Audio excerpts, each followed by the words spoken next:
one's ever caused me so much trouble.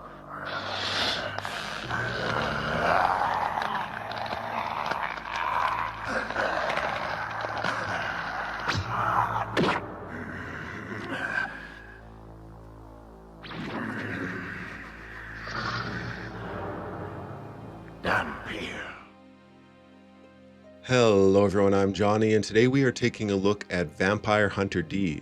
That's the original from way back to 1985. This movie has sort of been overshadowed by the newer, prettier Vampire Hunter D Bloodlust, but I would say it's just as good in as many ways. So let's check it out. Atmosphere. The movie is a complete 10 out of 10 for atmosphere. Vampire Hunter D takes place in a post-apocalyptic world, some 10,000 years after a nuclear war. Life has evolved out of this wasteland to include beasts, monsters, and demons of all kind. Some of these demons and monsters were further scientifically created by a highly advanced civilization ruled by vampires.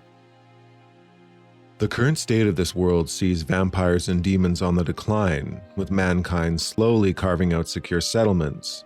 It's a Western vibe. These settlements are akin to the dangerous western frontiers of North America. These frontier folk exist using a blend of reclaimed technology, faith, and hard work to keep their lives together.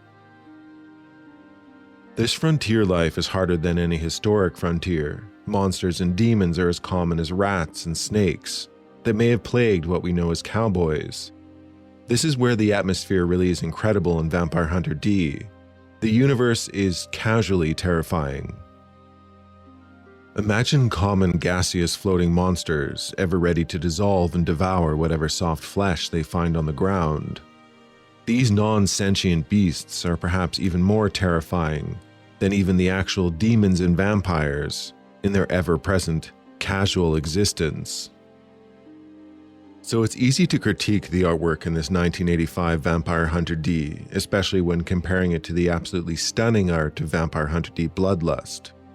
But I want to make a case for this crude artwork being just as mood-setting.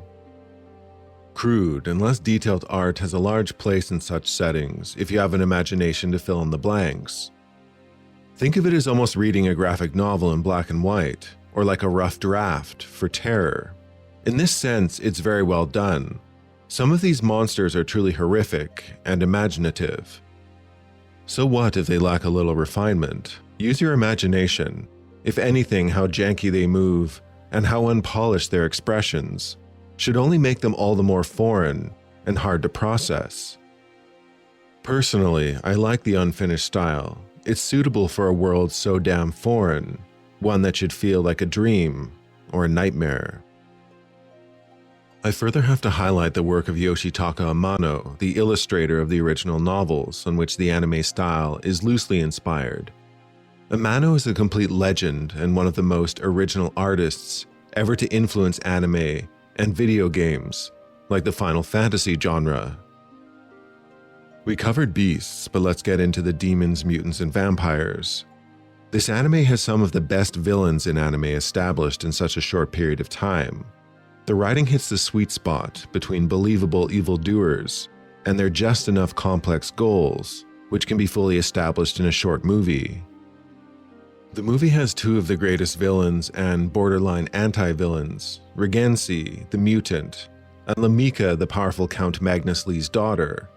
Spoiler here, Regency's challenge of the Count, preceding his saving of Doris Lang's younger brother, is one of the best scenes in the entire film, showing a depth of character that made me want to watch an entire movie dedicated just to him.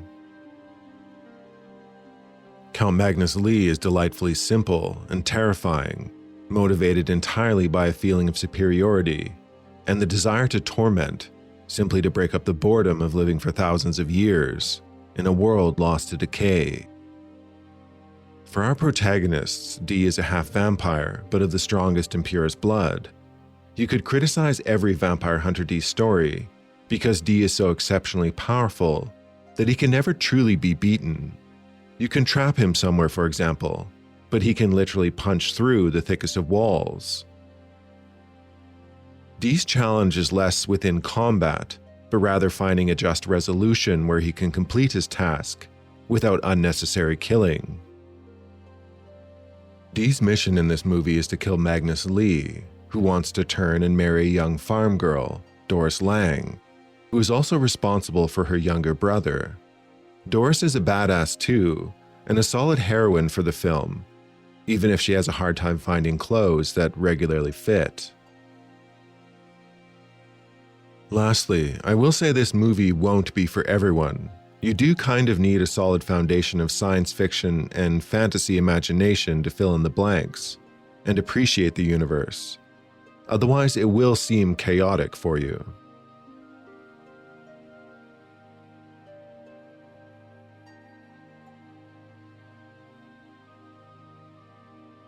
Alright, I'm Johnny. Thank you for watching. Do check out Vampire Hunter D and Vampire Hunter D Bloodlust.